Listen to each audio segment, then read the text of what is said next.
गेल्या वेळेस कुठवर आलो होतो? सर, नियम आपण यम नियम बघितले, त्याच्यामधलं जे नियम आहे त्यातलं शौच सुरुवात केली होती आपण. बर, ठीक आहे, बघूया.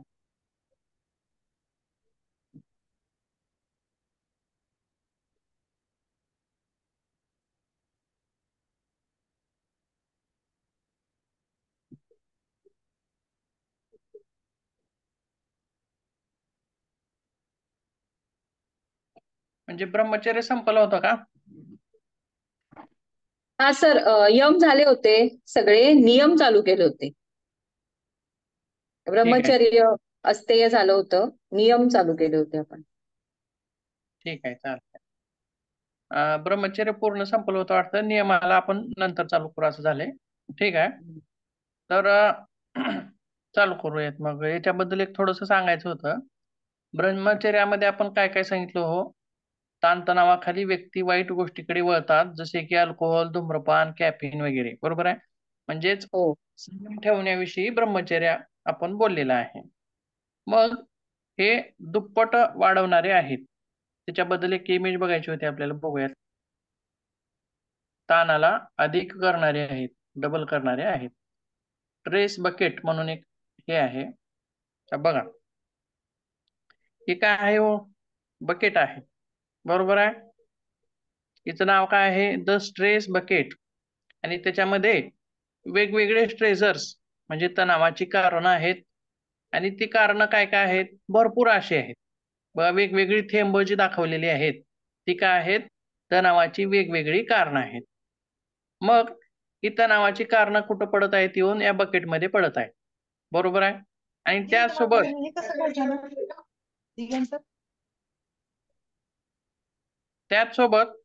इकडं एक तोटी दाखवलेली आहे बघा. आणि त्याच्या वाटे खाली पाणी सोडलेलं आहे. आणि इकडे एक दाखवलेली आहे. तिचं पाणी कुठं जातंय हो? खाली सोडलेलं आहे का परत त्या बकेटमध्ये जात आहे? बघा,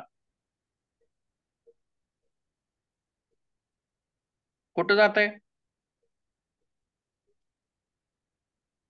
सर, एक नळ चालू आहे वाटतं, तो पाणी. म्हणजे त्याचं पाणी खाली चाललंय जमिनीवरती, बरोबर आहे. हा. हो.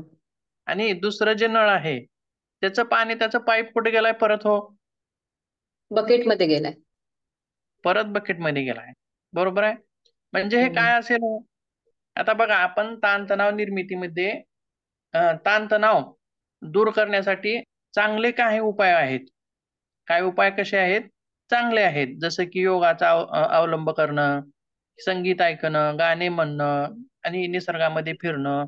अशा वेगवेगळ्या गोष्टी आपण पाहिल्या, त्या आहेत चांगल्या गोष्टी. आणि इतर गोष्टी पण आहेत, जसं की ड्रिंक करणं, सिगारेट ओढणं, म्हणजे व्यसनाधीनता. हे दोन काय झाले मार्ग, कशाचे? ताणतणावाला दूर करण्याचे. मग यातला जो एक मार्ग आहे तो ताणतणावाचा निचरा करतोय. कोणता मार्ग? चांगला मार्ग. आणि दुसरा जो मार्ग आहे अल्कोहोलिक सारखा, तो मार्ग काय करतोय? परत बकेटमध्ये येऊन पडतोय. म्हणजे तो चांगला आहे का हो? त्याच्यामुळे ताणतणाव कमी होईल का? नाही. दुसऱ्या मार्गामुळं. आणि त्याला आपण काय म्हणलंय? टेम्पररी असं सुद्धा तणावाला तिथं मुक्त करण्याचं आहे असं म्हणलेलं आहे, बरोबर आहे. समजलं काय हे बकेट कसं आहे ते? ते एका तणावामुळे दुसरे नवीन तणाव निर्माण होतात. हा, म्हणजे हे कोणते मार्ग आहेत? अल्कोहोलिक सारखे व्यसनाधीनतेचे जे मार्ग आहेत ते काय आहेत? तणावाला दुप्पट करणारे आहेत, तणावाचा निचरा करणारे नाहीत. आणि इकडचा जो मार्ग आहे, चांगला मार्ग जो आहे, तो तणावाचा निचरा करणार आहे, बरोबर आहे. हम्म. पुढे जाऊया.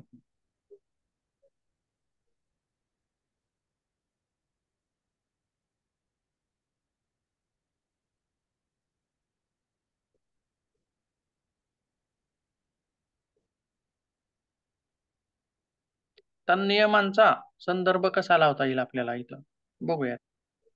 आता त्याच्यामध्ये काय काय आहे? शौच आहे, संतोष आहे, तपस्वाध्याय, ईश्वर प्रणिधान. मग शौच म्हणजे काय हो? हे पूर्वी झाले का आपल्याला? हो, हो झाले सर. सर. पूर्वी म्हणजे गेल्या सेमेस्टरला का याच हो, आपल्या ह्याच्यात? वेगवेगळ्या ठिकाणी नाही झालं झाले नाहीत. गेल्या वेळेला झाले तुम्ही. आपल्या योगाला पण होतं हे. हो गेल्या मग ते सेमिस्टरला विद्यार्थ्यांसाठी होतं बहुतेक, बरोबर आहे. हम्म. म्हणजे कसं दोन्ही जे तास चालू आहेत सध्याचे माझे, तिकडं पण असाच विषय ताणतणावाचाच विषय आहे, इकडं पण ताणतणावाचाच आहे, त्याच्यामुळे झाले का असं वाटलं. ठीक आहे, बघूया. शौच म्हणजे काय? अंतर्बाह्य शुद्धी. आंतर आंतरशुद्धी म्हणजे काय हो? आपल्या विचारांची शुद्धी, आतलं जे मनाशी निगडीत अशी जी आहे ती शुद्धी म्हणजे अंतर्शुद्धी. तसं नाही. आणखीन कोण सांगू शकेल?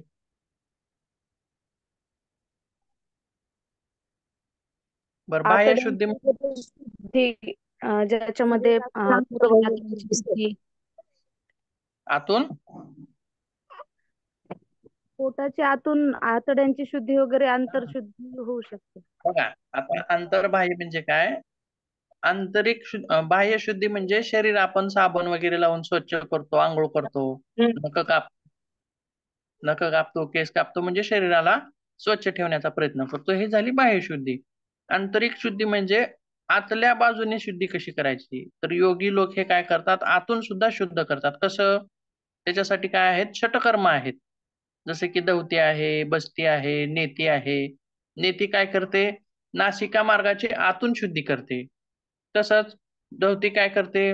आपल्या जठर म्हणा, पोट म्हणा, अन्ननलिका म्हणा, म्हणजे या ज्या गोष्टी आहेत त्या आंतरिक शुद्धी करण्याच्या आहेत. तसंच मनाची शुद्धी सुद्धा गरजेची आहे का हो? हो हो. हो हो. बरोबर आहे. हो सर. हम्म. मनाची शुद्धी सुद्धा तिथं गरजेची आहे. मग ती कशाद्वारे करता येईल? तिच्या शुद्धीसाठी कुठलं साधन आहे का हो? मेडिटेशन आहे. त्राटक ध्यान. आहे, मेडिटेशन आहे. मनाच्या शुद्धीसाठी कुठलं साबण आहे का? तर नाही. बरोबर आहे. पण तिची शुद्धी कशी करायची? किंवा मनाचे मल का आहेत सांगता येतील का? जे मनाला मलिन करतात. वाईट विचार, नकारात्मक विचार. ठीक आहे. वाईट विचार असतील, नकारात्मक विचार, आणखीन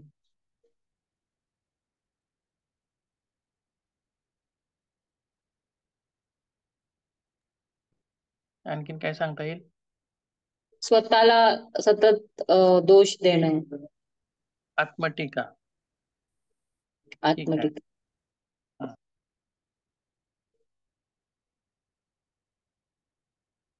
आणखीन काही?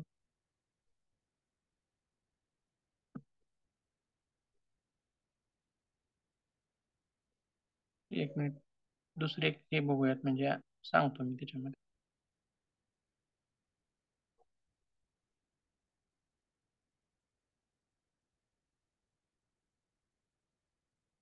आता इथे एक शौच आहे बघा, बरोबर आहे. 2 नंबरला नियमाच्या खाली शौच, आणि त्याच्यामध्ये सुद्धा काय म्हणले? अंतर्बाह्य शुद्धी. शरीर शुद्धीचे 2 प्रकार, आंतरिक शुद्धी आणि बाह्य शुद्धी. तशीच मनाची शुद्धी. मनाला मलिन करणारे 6 घटक आहे असं सांगितलेलं आहे बघा. कोणकोणते 6 घटक आहेत? एक आहे राग, दुसरा आहे ईर्ष्या, तिसरा आहे परोपकार, चौथा आहे असूया, 5वं द्वेष, आणि 6वं काय आहे? अमर्ष. बरोबर आहे. हे जे घटक आहेत, षडरिपू. हा बरोबर आहे. थोडक्यातच आपण याला काय म्हणू? षडरिपू. षडरिपू काय करतात? आपल्या मनाला मलिन करतात, घाण करतात. आणि हे षडरिपू आपल्याला ताणतणावाचे कारण बनतात का हो?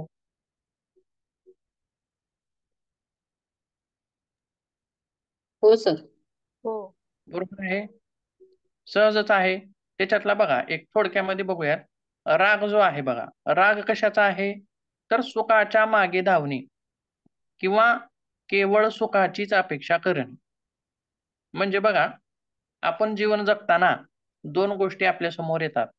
एक आहे सुख आणि दुसरी आहे दुःख. दुःख यावं असं कोणाला वाटतं का हो?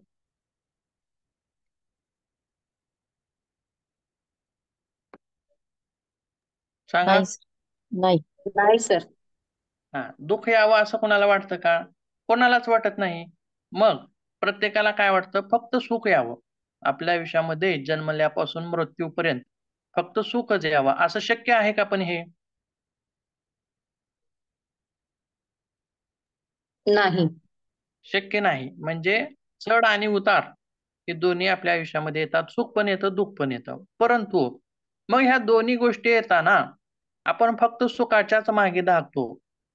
केवळ सुखाचीच अपेक्षा करतो आणि सुख आल्यानंतर प्रसन्न राहतो आणि दुःख आल्यास राहत नाही. म्हणजेच इथं अपेक्षा काय आहे बघा रागामध्ये, हा मल कसा धुवून काढायचा आहे, तर सुख आणि दुःख या दोन्ही गोष्टीमध्ये आपल्याला सम राहायचं आहे. बरोबर आहे? ज्यावेळेस दुःख येतं, त्यावेळी आपण काय होतो? दुःखी होतो, मनाला त्रास होतो, म्हणजेच ताणतणावाचं ते एक प्रकारचं कारण आहे. मग राग हा जो आहे याच्यामध्ये काय करायचं आहे, दोन्ही गोष्टीमध्ये सुख आणि दुःखामध्ये आपल्याला समस्थितीसारखं राहायचं आहे. त्याच्याच पुढे ईर्ष्या आहे बघा. ईर्ष्या म्हणजे काय? तर दुसऱ्याचे सुख, समाधान, संपत्ती, प्रगती या गोष्टी पाहून आपल्या मनामध्ये जलन निर्माण होणे म्हणजेच ईर्ष्या असं म्हणलेलं आहे. मग हे ताणतणावास कारणीभूत ठरतील का हो? ईर्ष्या हो. ताणतणावास कारणीभूत ठरेल का? हो. बरोबर आहे. ठरेलच. म्हणजे बघा, तो खूप मोठा होतोय, तो भरपूर पैसे कमवतोय किंवा तो आपल्यापेक्षा पुढे निघून गेलाय. आपला मित्र जरी असला, आपला नातेवाईक जरी असला, आता नातेवाईकामध्ये पण होतं बघा. ते नातेवाईक आपल्यापेक्षा पुढे गेलेत किंवा आपले सहकारी किंवा आपल्यासोबत असणारे किंवा मित्रमंडळी जे कोणी आहे ते आपल्या जरी पुढे निघून गेलं, तरी आपल्याला त्रास होतो, जलन निर्माण होते किंवा एखाद्याची संपत्ती भरपूर झालेली असेल किंवा एखाद्याची प्रगती भरपूर झालेली असेल, तरी सुद्धा जलन निर्माण होणे आपल्यामध्ये म्हणजेच काय आहे? ईर्ष्या. आणि ही ईर्ष्या सुद्धा आपल्याला सुखासमाधानानं जगू देत नाही. म्हणजेच हे सुद्धा एक तणावाचं कारण आहे. तसेच परोपकार म्हणजे काय? तर एखाद्याचे वाईट करण्याची इच्छा. म्हणजे कधी करेल हो वाईट हा व्यक्ती एखाद्याचं? ईर्ष्या असेल तर करेल वाईट. बरोबर आहे. म्हणजे ईर्ष्येचं दुसरं स्वरूप किंवा प्रगत स्वरूप म्हणजे एखाद्याचं वाईट करण्याची इच्छा. म्हणजे ही जी इच्छा आहे, ही मनामध्ये आपल्या सतत दौडत असते. मनाला ही शांत बसू देत नसते. तसेच पुढे आहे असूया. याच्यामध्ये काय म्हणायचं आहे? तर दुसऱ्यांच्या गुणामध्ये पण दोष बघणे. म्हणजे काय म्हणता येईल हो याला?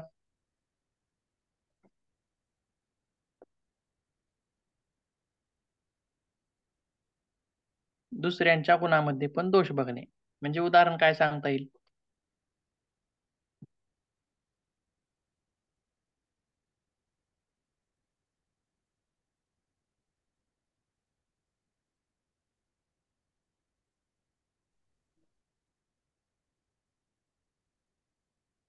सांगता येईल का? का सांगू मी? सांगा सर. ठीक आहे बघा. आता आपला मुलगा आहे आणि दुसऱ्याचा मुलगा आहे. आपल्या मुलाला 60% पडले आणि दुसऱ्याच्या मुलाला 90% पडले. बरोबर आहे.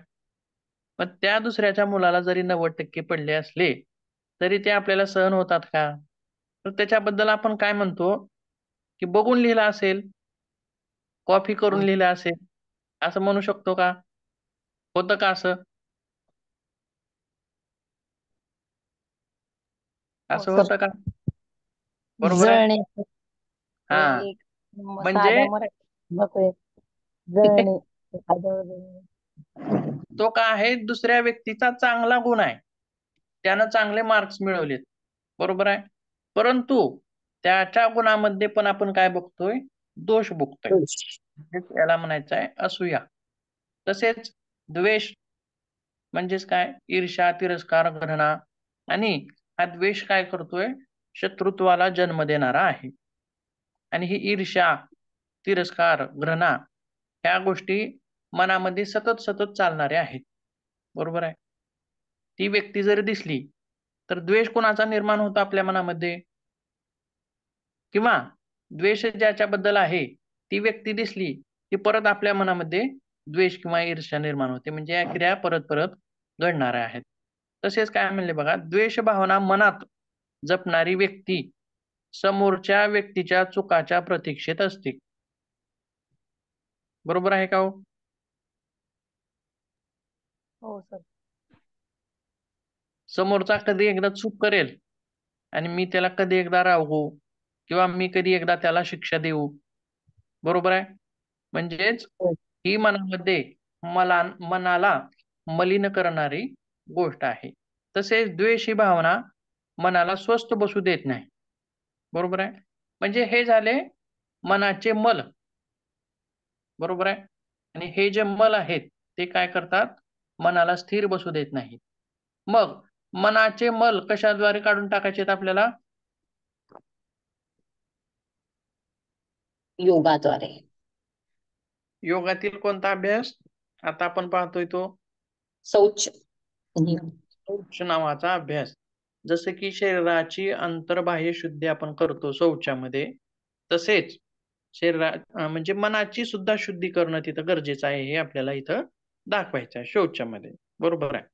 तसेच हे जे मनाचे मल आहेत, त्याचसोबत आणखीन काही गोष्टी आहेत, जे नकारात्मक दृष्टिकोन, निराशा, आत्मटीका, हीनतेची भावना मनातून काढून टाकणं सुद्धा एक मानसिक शौच आहे. म्हणजे थोडक्यात ह्याला काय म्हणता येईल, तर नकारात्मक गोष्टी काढून टाकणे. बरोबर आहे.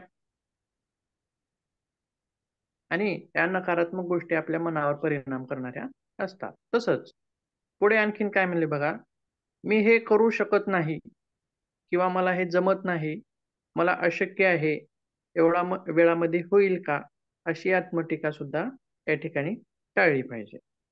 तसेच पुढे बघा, ही वाक्य माणसाच्या मनात कोणतेही काम करताना वावरत असतील तर त्याचा आत्मविश्वास खच्ची होऊन जातो. बहुतेक हे झाले का हो तुम्हाला? मला झाल्यासारखं वाटतंय. नाही सर, हे नाही झालंय. हे नाही झालं सर. असं आहे का? ठीक आहे. बघा, काय म्हणलेलं आहे, अशी आत्मटीका टाळली पाहिजे आणि ही वाक्य माणसाच्या मनामध्ये काय करतात, नकारात्मकता म्हणजे आत्मविश्वासाला खाली घेऊन जातात. आणि एखाद्या व्यक्तीच्या मध्ये जर आत्मविश्वासच नसेल, तर ती व्यक्ती कोणतीही गोष्ट पार पाडताना कमजोर पडू शकते. बरोबर आहे. किंवा कोणतीही गोष्ट पूर्ण करण्यासाठी, आपलं ध्येय साध्य करण्यासाठी आपल्यामध्ये आत्मविश्वास असणं गरजेचं आहे. बरोबर आहे. त्यासोबत त्यांना कोणतेही यश मिळवणे अशक्य होऊन जाते. ज्या व्यक्तींच्या मध्ये आत्मविश्वास कमी आहे. बरोबर आहे. म्हणजेच काय, मला अशक्य आहे, मला एवढ्या वेळेत होईल का? ह्या गोष्टी ज्या व्यक्ती करतात त्यांच्यामध्ये काय आहे, यश मिळवणं अशक्य होऊन बसतं. तसेच स्वतःला कमी लेखणाऱ्या माणसाची स्थिती ही फार असह्य असते. म्हणजे काय हो?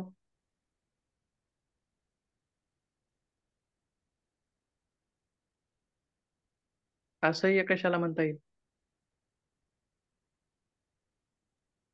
हे जरा दुसरे सहाय्य. म्हणजे आता स्वतःचा सहकारी विश्वास नाही, हं, थोडक्यात सांगायचं म्हणलं तर सर. सहकारी वर्ग आहे आपला. मग त्याच्यातला एखादा कर्मचारी आहे. त्या कर्मचाऱ्याला काय वाटतंय, मला हे काम येत नाही, मला हे काम जमत नाही. मग तो काय करेल, दुसऱ्याला विचारेल. बरोबर आहे. किंवा दुसऱ्यावरती अवलंबून राहील. म्हणजेच काय म्हणेल, की मला एवढं करून दे, मला हे येत नाही. मग त्याने एकदा जरी करून दिलं तर ते आपण शिकलं पाहिजे. बरोबर आहे. पण तर मला येतच नाही ह्या भावनेखाली जर तो राहिला, तर त्या व्यक्तीनं 10 वेळेस जरी शिकवलं, 100 वेळेस जरी शिकवलं, तर ती व्यक्ती शिकून घेऊ शकत नाही. का? तर त्याच्यात तसा आत्मविश्वासच नाही. त्याच्या मनामध्ये काय पक्कं घर करून बसले, की मी हे करू शकत नाही. बरोबर आहे. म्हणजे ही जी गोष्ट आहे, ताणतणावास प्रोत्साहन देणारी आहे. मग ज्यावेळी ह्या व्यक्ती म्हणेल, मी हे करू शकतो, हे त्याच्या मनामधलं काढून टाकलं पाहिजे. बरोबर आहे. किंवा सुरुवातीला करताना पहिल्या वेळेस चुकेल, दुसऱ्या वेळेस चुकेल, तिसऱ्या वेळेस चुकेल, 10 वेळेस चुकेल. बरोबर आहे. पण एक ना एक वेळ त्या व्यक्तीला सुद्धा ती गोष्ट येणार आहे. बरोबर आहे. मग हे केव्हा होईल? आत्मविश्वास असेल तर. आणि नसेल तर हे शक्य आहे का? हे होऊ शकणार नाही. म्हणून व्यक्तीनं स्वतःमधला आत्मविश्वास खच्ची होऊ देऊ नये. तसेच पुढे काय म्हणलंय, आत्मविश्वास हा सर्व यशाचा आत्मा आहे. बरोबर आहे का?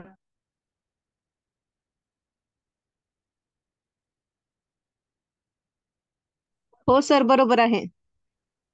बरोबर आहे. आत्मविश्वास हा सर्व यशाचा आत्मा आहे आणि आत्मविश्वास असेल तरच व्यक्ती सर्व संकटांना, ताणतणावांना सहज तोंड देऊ शकते. म्हणजे या सर्व गोष्टी कशामध्ये आल्या? शौचामध्ये. बरोबर आहे. समजलं काय शौच? हो सर.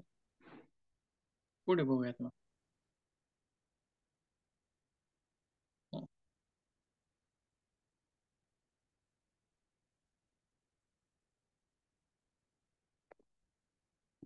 एक मिनिट हा.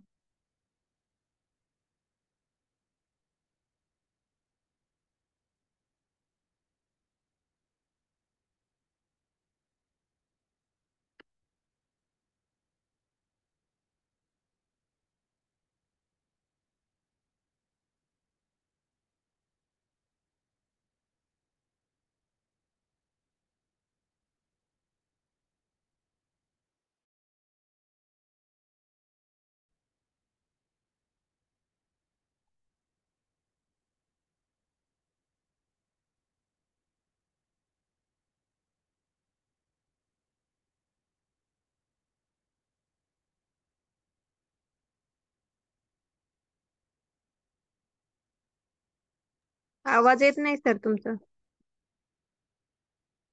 एक मिनिट.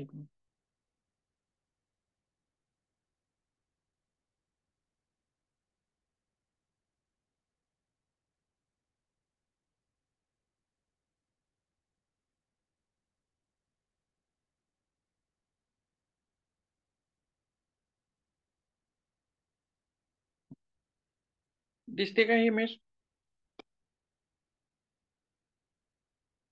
हो सर. हा. मग पुढे बघूयात. शौच झाल्यानंतर कशाचा नंबर येतो? संतोष. बरोबर आहे. तर याच्यामध्ये काय सांगता येईल आपल्याला? प्रयत्न करून संतोषाची व्याख्या काय सांगता येईल हो?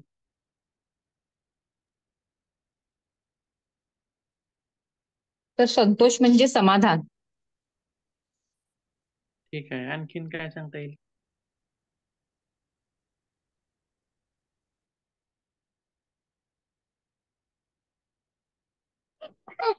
आपल्या इच्छा, व्याख्या. अपेक्षा ज्या काही आहेत त्यावर नियंत्रण ठेवून, म्हणजे हा, आहे त्यामध्ये संतोष राहणे, समाधान राहणे. ठीक आहे. बघा, आता आपण सहजच म्हणतो, आता जर आपण योग मार्गातले असले तरी किंवा इतर लोकांना जरी म्हणलो तर संतोष म्हणजे काय म्हणलं तर जे आहे त्यात समाधान राहणे. बरोबर आहे, असं ते म्हणतील. पण इथं चूक काय होते नेमकी?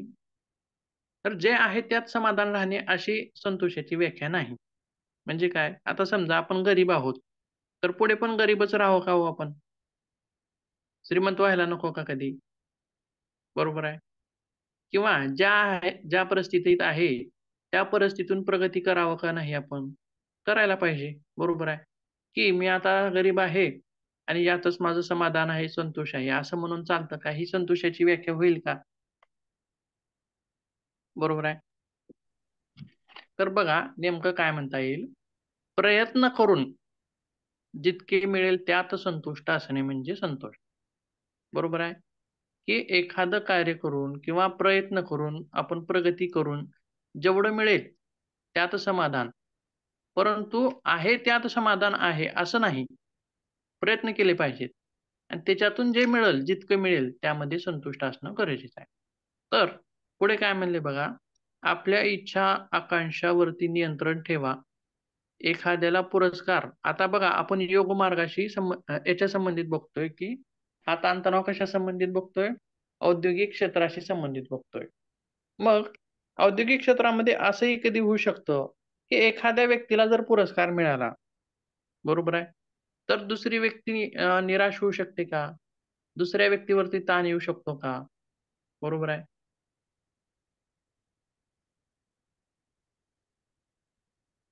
येईल का? हो, येतो. हो सर.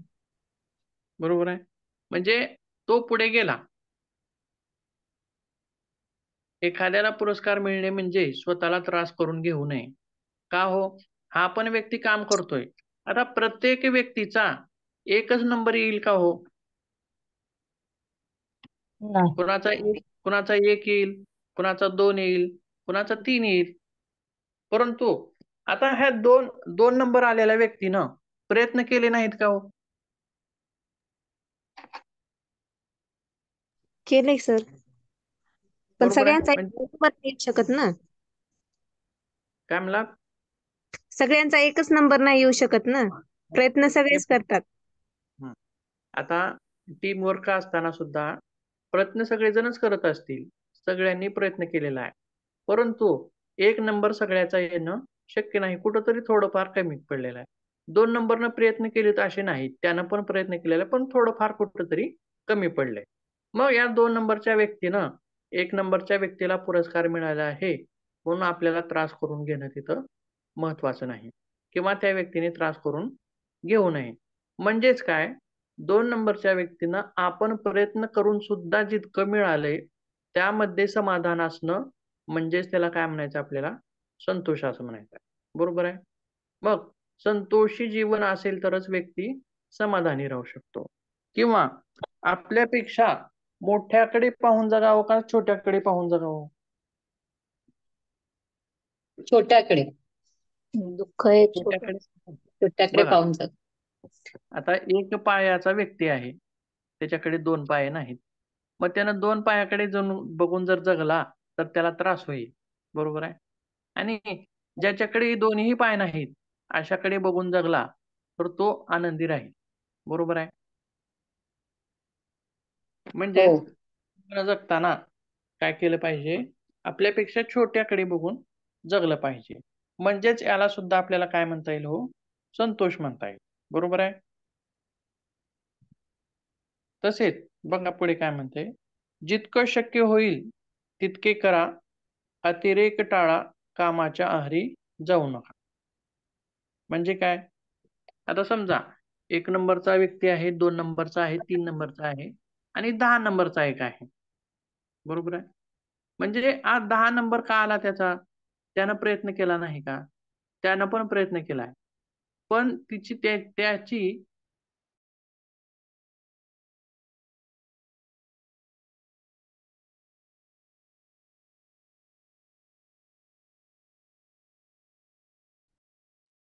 अशा व्यक्तीनं कामाचा अतिरेक टाळावा. बरोबर आहे. आता वर्गामध्ये सर्वच विद्यार्थी 1 नंबर येऊ शकत नाहीत. काही अतिहुशार असतील, काही हुशार असतील, काही ढ असतील. बरोबर आहे. मग ढ असणाऱ्या व्यक्तीनं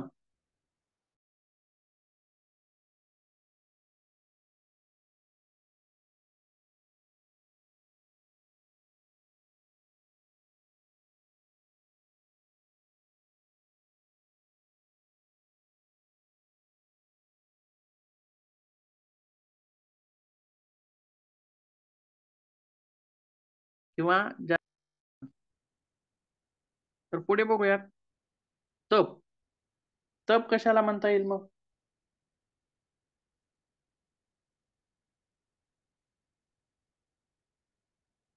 सांगा तर कोणीतरी. तप म्हणजे अत्यंत कष्ट करणे. कशाची एखादी गोष्ट जर चांगली आपल्याला मिळवायची असेल तर हं, कुठल्याही कशाची तमा न बाळगता कष्ट करणे म्हणजे तप. ठीक आहे. आणखीन काय सांगता येईल का?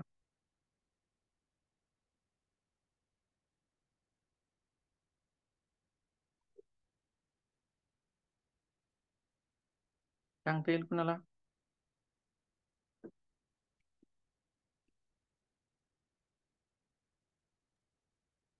ठीक आहे, मग बघूयात पुढे. तप म्हणजे काय? तर द्वंद्वांना सहन करणे. द्वंद्वांना म्हणजे कशाला? द्वंद्व कशाला म्हणायचं? तर अडचणी, संकटे याला आपण थोडक्यात द्वंद्व असं म्हणू. तर द्वंद्वांना सहन करणे. मग कधी सहन करायचं आहे? ज्यावेळी आपलं ध्येय साध्य करताना आपल्या मार्गामध्ये जितक्या अडचणी येतील, बरोबर आहे? किंवा जितके संकट येतील, त्या सर्वांना आपल्याला काय करायचं आहे? सहन करायचं आहे. ते आलेत म्हणून आपण त्या मार्गाला सोडून द्यायचं आहे का तिथं? संकट आलीत, अडचणी आलीत, म्हणून आपण तो मार्गच सोडायचा का? हे बरोबर आहे का?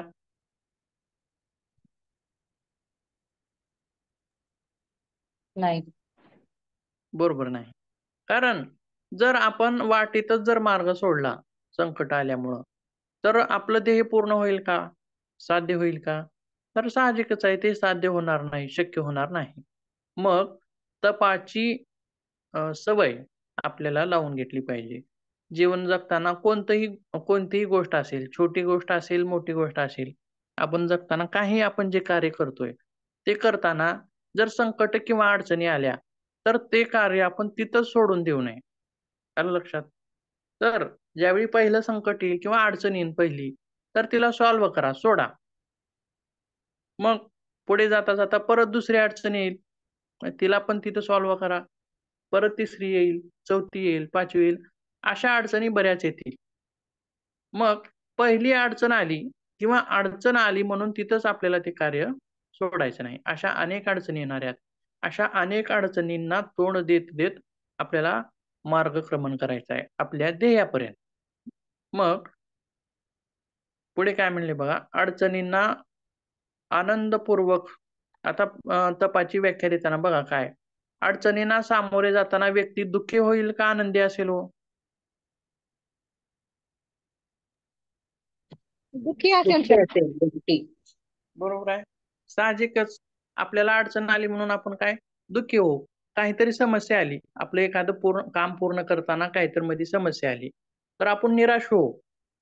बरोबर आहे, किंवा दुःखी होऊ. मग असं निराश न होता, तर हे जी संकट येणारी आहेत, ही जी अडचणी येणारी आहेत, त्या अडचणींना आपल्याला आनंदपूर्वक सामोरं जायचं आहे. आलायस की नाही? ठीक आहे, ये. बघू काय होईल. असा दृष्टिकोन असणं तिथं गरजेचं आहे. मग हे संकट सोडवताना आपण दुःखी होणं म्हणजेच ताणतणावाला सामोरं जाणं आहे. म्हणजे परत काय म्हणले बघा, विपरीत परिस्थितीतही आनंदी राहा. म्हणजेच काय आहे? तप आहे. मी विपरीत परिस्थिती कधी येईल?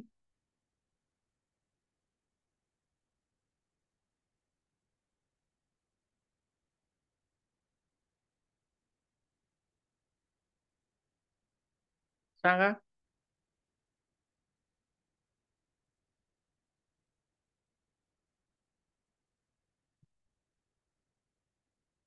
विपरीत परिस्थिती कधी येईल?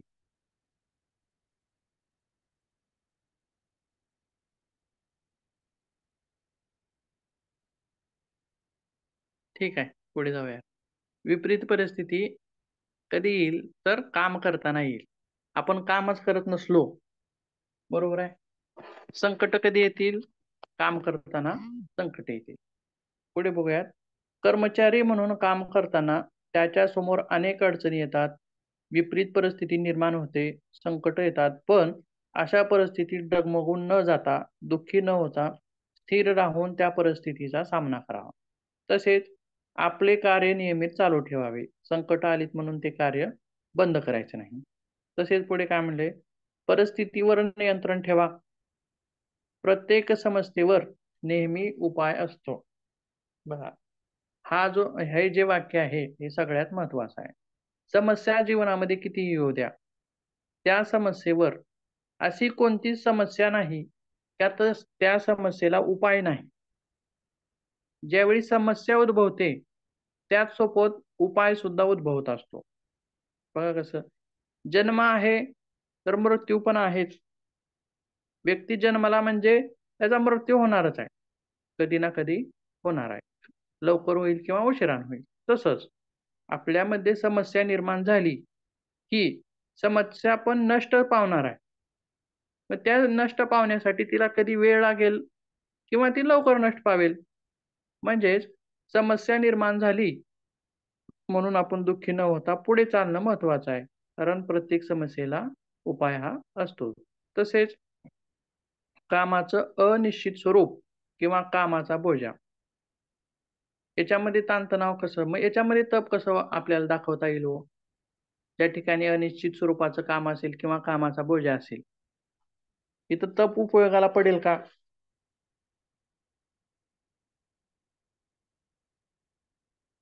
हो सर. कसे उपयोगाला पडेल सांगता येईल का? आपण वरी जे पाहिले सगळंच त्या गोष्टी इथं लागू करायच्या आहेत. कामाचं अनिश्चित स्वरूप आहे. म्हणजेच परत आणखीन एक तुम्ही व्याख्या सांगितली होती बघा सुरुवातीला. काय सांगितली होती?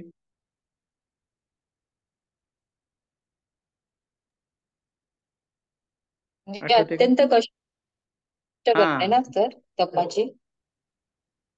म्हणजे एखादी हे चांगली गोष्ट मिळवण्यासाठी करतात. हे सुद्धा महत्वाचं आहे. हे सुद्धा तपामध्ये येईल. बरोबर आहे. द्वंद्वांना तर सहन करायचंच आहे. मग ते कार्य पूर्ण करण्यासाठी अत्यंत कष्ट करणे हे सुद्धा गरजेचं आहे. का नुसतं अडचणींना हो. सामोरे जात आणि आपण कष्ट करत जात असेल तरच अडचणी येणार आहे. बरोबर आहे. म्हणजे कामाचं अनिश्चित जरी स्वरूप असलं तर त्याचं व्यवस्थापन करणे, त्याचं नियोजन करणे आणि नियोजन करून ते पार पाडणे आणि ते पार पाडताना आपल्याला जितकं कष्ट शक्य आहे किंवा भरपूर कष्ट करून आपण ते निश्चित स्वरूप पूर्ण करायचं आहे. तसंच कामाचा जास्त बोजा जरी असला तरी त्या बोजाला घाबरून न जाता आपण आत्मविश्वासाने किंवा तपाने म्हणजेच संकट आली तर अडवून आणि जास्त कष्ट करून दोन्ही गोष्टीचं सहाय्य घेऊन आपल्याला ते काम पूर्ण करायचं आहे. तसेच ताणतणावाची कारणं आणखीन काय आहे तो औद्योगिक क्षेत्रामध्ये जास्त काम, अनिश्चित काम, अतिरिक्त काम किंवा वेळेला बांधील काम म्हणजेच टार्गेट्स. अशा वेळी गोंधळून न जाता धैर्य बाळगणं म्हणजेच तप. बरोबर आहे. लागू होईल का इथं तप? जास्त कामाच्या वेळी, अनिश्चित कामाच्या वेळी किंवा अतिरिक्त कामाच्या वेळी हो गोंधळून सर. जायचं नाही. गोंधळून न जाता धैर्य बाळगून आपल्याला तिथं सामोरं जायचं आहे. तसेच थेट कामाला सुरुवात करण्याऐवजी प्रथम कामाचं चिंतन करून घ्या. त्याबाबत एक निश्चित संकल्पना स्वतःच्या मनात प्रथम निर्माण करा व एक आराखडा निर्माण करा आणि त्या कामाला भिडायचं आहे आपल्याला नंतर. तसेच पुढे बघूयात.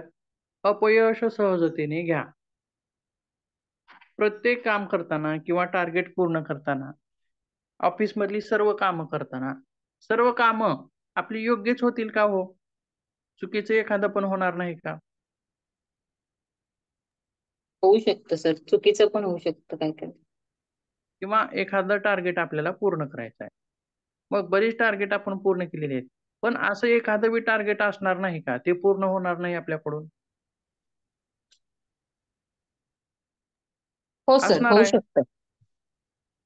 कामं, कर्मचारी म्हणले की त्याच्या पुढे कामं भरपूर आहेत.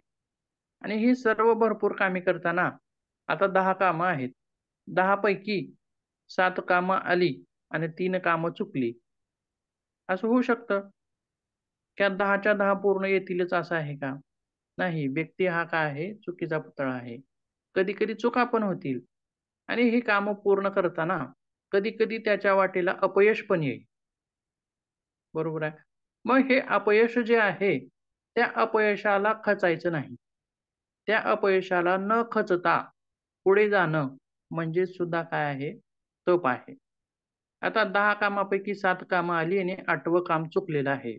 म्हणून पुढची कामं करणं ती थांबायचीत का हो आपल्याला? हे नाही. योग्य आहे का? हे नाही योग्य सर. नाही. एक चुकलं तर चुकलं. मग ह्या 8व्या कामाचं हे 8वं काम आपलं चुकलेलं आहे. याची जर खंत मनामध्ये ठेवून आपण 9वं काम करत असू, तर दरवेळी त्या 8व्या कामाचं अपयश आपल्याला तिथं मागे खेचण्याचा प्रयत्न करेल. बरोबर आहे. पुढचं काम करताना अपयशी आलेल्या कामावर जर आपलं लक्ष असेल, तर तिथं त्रासदायक होणार आहे. जे झालंय ते काय करायचं आहे? विसरायचं आहे. कारण झालेल्या गोष्टीमध्ये बदल करता येतो का हो? एखादी घटना घडली किंवा एखादा प्रसंग घडलाय. त्या प्रसंगाला आपण बदलू शकतो का? नाही. बदलू शकत नाही. मग बदलू शकत नाही, तर त्याच्यावर विचार करायचा का मग आपण? ती मनात धरून ठेवायची का गोष्ट? नाही सर, ते सोडून पुन्हा प्रयत्न करायचे. हां, ती गोष्ट आपल्याला तिथं सोडून देता आली पाहिजे. पण तसं होत नाही बरेच वेळेस. पण काय केलं पाहिजे? सोडून देता आली पाहिजे. कारण तिला आपण बदलू शकत नाही. जे झालंय ते झालंय. जे समोर आहे त्याच्यासाठी काय करता येईल? किंवा समोरच्यामध्ये मागची जी चूक झाली ती पुढे कशी होणार नाही याकडे लक्ष द्यावं. मागच्या चुकीला माफ करावं आणि त्या चुकीतून आपण काय करायचं आहे? एक बोध घ्यायचा आहे. प्रत्येक काम करताना प्रत्येक वेळी चूक होणार नाही असं नाही. चूक होऊ शकते. पण ती कशामुळे झाली? का झाली? त्याचं कारण काय? हे शोधायचं आहे. आणि तीच चूक आपल्याला पुढे होणार नाही. पुढल्या वेळी होणार नाही. हे सुद्धा आपण तिथं लक्ष ठेवणं गरजेचं आहे. तसेच पुढे काय म्हणलंय? जीवनात यश अपयश ऊन सावलीच्या खेळाप्रमाणे चालतच राहतात. मग काम करताना अपयश आलं तरी खचून जाऊ नका. पुन्हा प्रयत्न करा. हे सुद्धा महत्वाचं म्हणजेच याला सुद्धा आपण एक प्रकारचं तप असं म्हणू शकतो. हे सर्व जे आपण पाहिलं, या सर्व गोष्टी तपामध्ये येतात. मग हे तप अशा स्वरूपाचं तप कर्मचाऱ्यांसाठी उपयोगी पडेल का हो? हो सर. बरोबर आहे. साहजिकच ते उपयोगी पडणार आहे. म्हणजे योगातल्या कोणत्या कोणत्या गोष्टी आपण तिथं लागू करतोय ते बघत आहोत. त्याच्या पुढे आहे स्वाध्याय. स्वाध्याय कशाला म्हणायचा? म्हणजे एखाद्या गोष्टीचा खंड पडू न देता त्याचा नियमित अभ्यास करणे, त्याचं मनन चिंतन करणे. बरोबर आहे. एखादी गोष्ट दैनंदिन करणे किंवा खंड न पडू देता करणे, नियमित करणे अशी त्याची व्याख्या सांगता येईल. मग इथं काय आपल्याला उपयोग पडेल ही स्वाध्याय औद्योगिक क्षेत्रामध्ये किंवा कामाच्या क्षेत्रामध्ये? समजा एखादा व्यक्ती आजचं काम उद्यावरती ढकलत असेल, बरोबर आहे. मग असं ढकलत गेलेलं काम काय होणार आहे हो? एके दिवशी त्या कामाचा डोंगर बनणार आहे. आजचं काम उद्या करू, परवा करू, तेरवा करू असं करत करत 8 दिवस गेले आणि 8 दिवसाचं काम एकत्रित काय झालं हो? एका ठिकाणी थांबलं. म्हणजे कामाचा डोंगर झालाय. मग आजचं काम ढकललेलं, उद्यावर ढकललेलं काम, हे 8 दिवसावर ढकललेलं काम, हे 8 दिवसानंतरही कोणाला करायचं आहे? दुसरा कोणी येऊन करणार आहे का? नाही, त्याच व्यक्तीला करायचं. त्याच व्यक्तीला करावं लागणार आहे.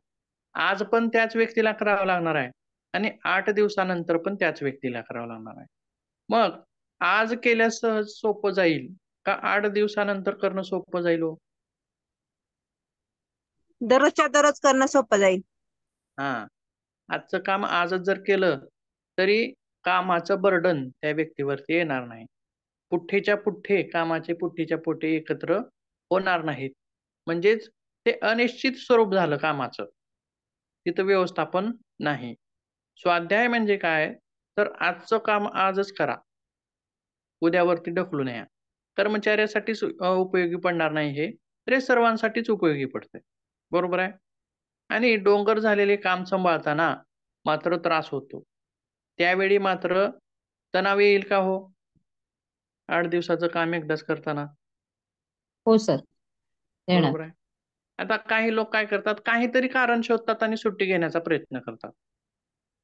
मग 2-4 दिवसाच्या सुट्ट्या घेतल्या. मग त्या व्यक्तीला काय वाटते, की त्या मी कामापासून मुक्त झालोय, असं वाटतंय. पण तो त्या कामापासून मुक्त झालेला नाही. कामापासून दूर झालेला नाही. कारण परत 4 दिवसानं ते काम त्यालाच करायचं आहे.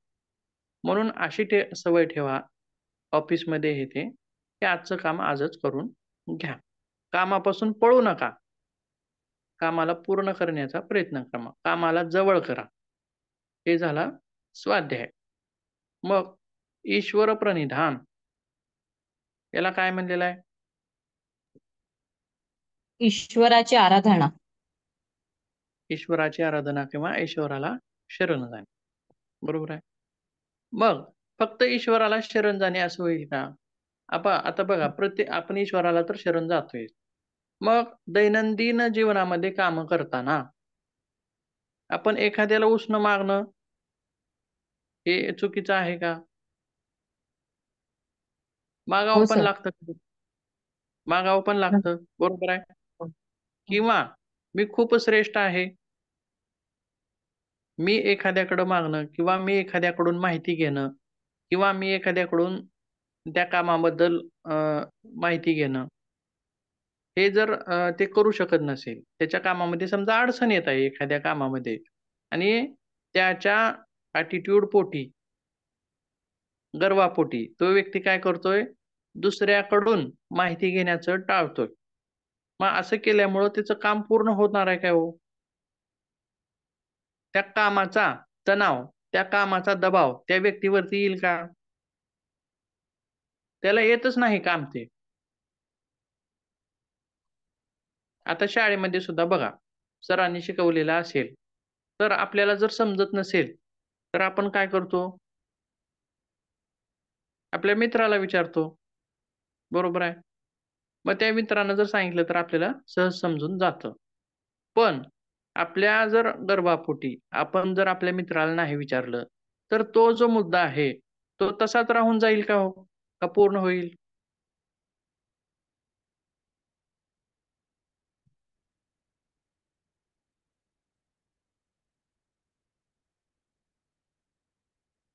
सांगा?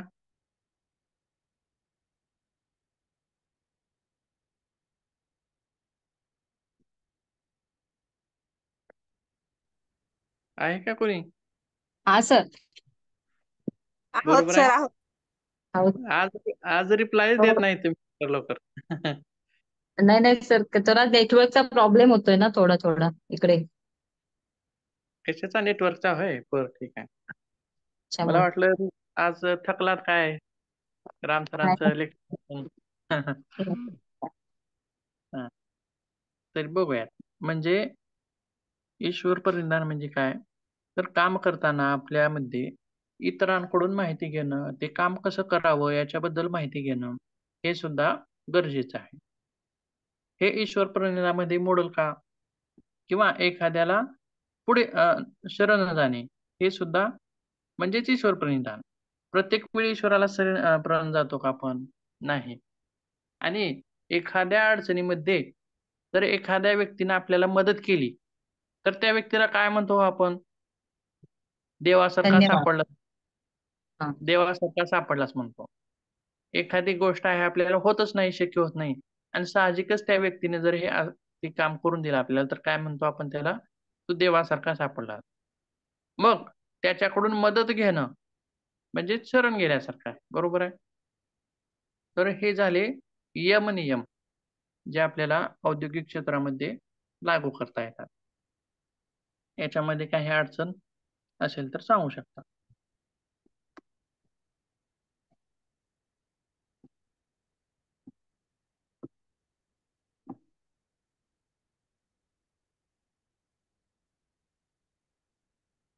नाही सर, समजलं. ठीक आहे. पुढे बघूयात ना.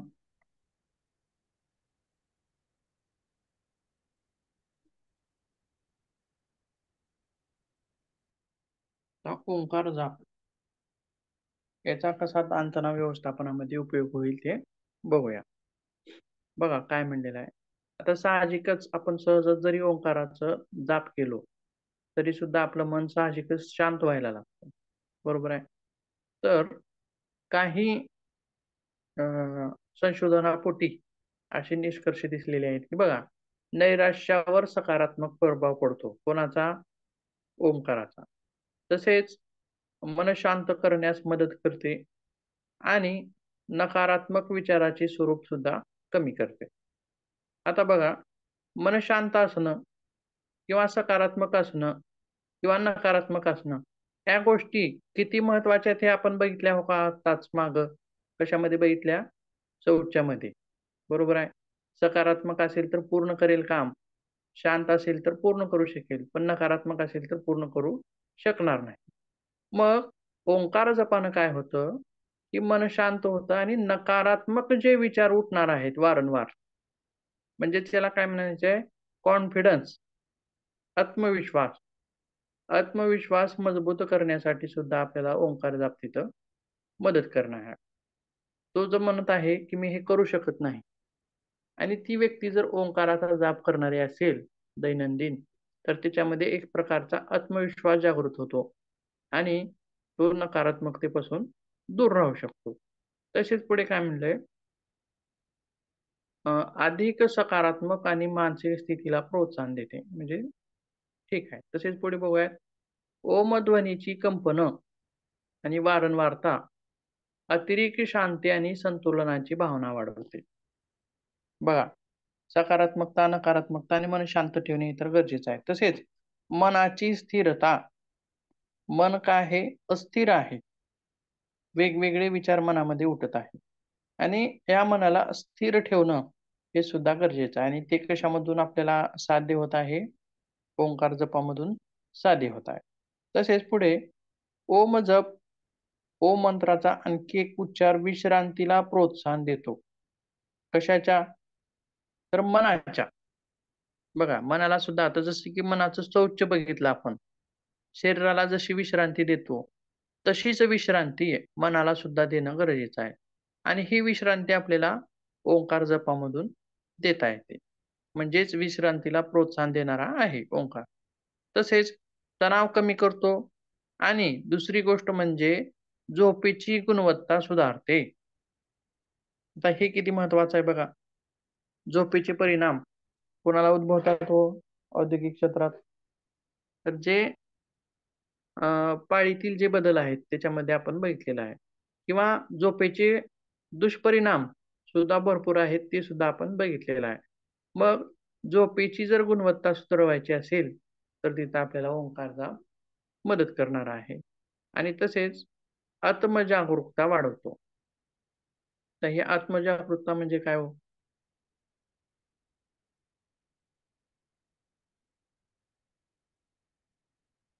म्हणजे आपला स्वतःवरचा विश्वास वाढतो सर. विश्वास, आत्मविश्वास.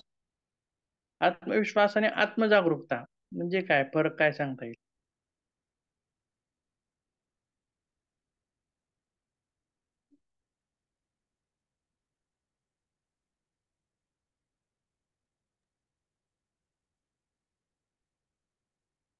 तर आत्मविश्वास म्हणजे स्वतःवरचा विश्वास आणि आत्मजागरूकता हं. म्हणजे आपली आपली स्वतःची आपल्या स्वत्वाची जाणीव. जागरूकता. ठीक आहे. हा. बघा, आत्मविश्वास म्हणजे ही गोष्ट मी करू शकतो असं. बरोबर आहे. परंतु एखादी गोष्ट नियमित करणं याच्यासाठी त्याच्यामध्ये सजगता पाहिजे. आळशी व्यक्ती आणि काम करणारा व्यक्ती. आळशी व्यक्ती कसा आहे? त्या कामापासून जागरूक नाही. बरोबर आहे. आणि नियमित काम करणारी व्यक्ती कशी आहे? जागरूक आहे. बरोबर आहे. म्हणजे आपल्या कामाच्या स्वरूपाशी सजग राहणे. आपलं काम करताना सजग राहणे म्हणजे जागरूकता. त्यालाच काय म्हणलेलं आहे? आत्मजागरूकता. मग हे कोणत्याही क्षेत्रामध्ये आलं. आपल्या दैनंदिन कामामध्ये असेल किंवा आणखीन कोण्या कामामध्ये. आता काही लोक कसे असतात? आळशी स्वरूपाचे, म्हणजे जागरूकता नाही. आणि ओंकार जपाने तिथं आपल्याला आत्मजागरूकता वाढवण्यासाठी मदत होते. म्हणजे आळशीपणा सुद्धा कमी करता येतो. आळशी लोक गुणवत्तेचं काम करू शकत नाहीत किंवा त्यांच्या कामावरती तो परिणाम दिसून येतात. म्हणजे संवेदनशील असणं असं म्हणता येईल का सर? राईट, बरोबर, छान. एकदम बरोबर आहे बघा. संवेदनशील असणं, कामाप्रती जागरूक असणं. म्हणजे मला हे करायचंच आहे आणि मी आज ते पूर्णच करणार आहे, अशा स्वरूपामध्ये.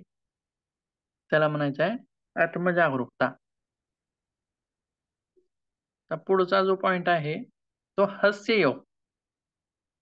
आपण बरेच ठिकाणी बघितलेला असेल बघा. योग सत्र पूर्ण झाल्यास एखादा विनोद सांगितला जातो किंवा हसवलं जातं. बरोबर आहे. कधी पाहिले का असं? किंवा मोठ्या शहराच्या ठिकाणी लोक मोठमोठ्याने हसताना दिसतात. असं कधी पाहिले का? हो सर. हास्य क्लब बरोबर. असतो. हास्य क्लब असतात आणि हसू येत नसलं तरी हसवलं जातं किंवा एखादी जोक वगैरे सांगून हसवलं जातं. मग हसण्याचे काय फायदे असतील जे ताणतणावामध्ये आपल्याला उपयोगी पडणार आहेत? तर हसल्यामुळे शरीर आणि मन दोन्ही एकदम फ्रेश होतं. पॉझिटिव्ह हार्मोन्स आपल्यामध्ये तयार होतात. त्याच्यामुळे बरोबर आहे. उत्साह वाटतो. आता बघा, साहजिकच याच्यामधलाच एक पॉइंट आहे किंवा आपल्याला असं म्हणता येईल बघा, आपल्याला एक व्यक्ती भेटली किंवा आपण एखाद्या ऑफिसमध्ये कामाला आहोत आणि एखाद्या व्यक्तीनं आपल्याकडे बघितल्यानंतर आपला जर चेहरा हसतमुख असेल किंवा आपण हसला असेल, तर त्याचा पॉझिटिव्ह इफेक्ट पडतो. बरोबर आहे. आणि आपण जर तिथं तोंड हे करून बसलेला असेल, दुःखी करून बसलेला असेल किंवा द्वेषासारख्या भावनेनं करून बसला असेल, तर त्याचा पण परिणाम होतो का हो तिथं? होईल का तसा? होईल सर. बरोबर आहे. हसतमुख असेल, तर त्या पाहणाऱ्या व्यक्तीला पण चांगलं वाटेल, प्रसन्न वाटेल आणि जर तसं नसेल, तर त्याच्यावरती परिणाम होईल. म्हणजेच बघा, जेव्हा हसण्याचे फायदे परस्पर संबंधाच्या पलीकडे अगदी कामाच्या तणावापर्यंत पसरतात. म्हणजे तुमच्या सहकार्याकडे पाहून हसल्याने कनेक्शनचे क्षण निर्माण होतात. म्हणजे एकमेकाला मदतीचे क्षण निर्माण होतात. एखादा व्यक्ती जर तंबून असेल, तर त्याला पाहणारी इतर व्यक्ती पण त्यांच्या मनामध्ये काहीतरी निर्माण होईल. पण हसणाऱ्या व्यक्तीसमोर मात्र कनेक्शन लवकर निर्माण होईल. आणि याच्यामुळं त्याचा परिणाम असाही होऊ शकतो, की टीमवर्क जे आहे, ते टीमवर्क चांगलं होऊ शकतो. टीमवर्कमध्ये राहणाऱ्या व्यक्ती त्या हसत खेळत राहिल्या, तर टीमवर्क चांगलं होऊ शकतो. किंवा त्याच टीममधील 1-2 व्यक्ती जरी तुंबून राहिले, तर त्याचा परिणाम पूर्ण टीमवरती होऊ शकतो. हा झाला त्याचा एक साहजिकच परिणाम. बरोबर आहे. मग सायंटिफिक दृष्ट्या काय परिणाम होतात? ते आपण मग उद्याच्या तासामध्ये बघूयात. उद्या आपला मॉड्यूल संपेल हा बहुतेक.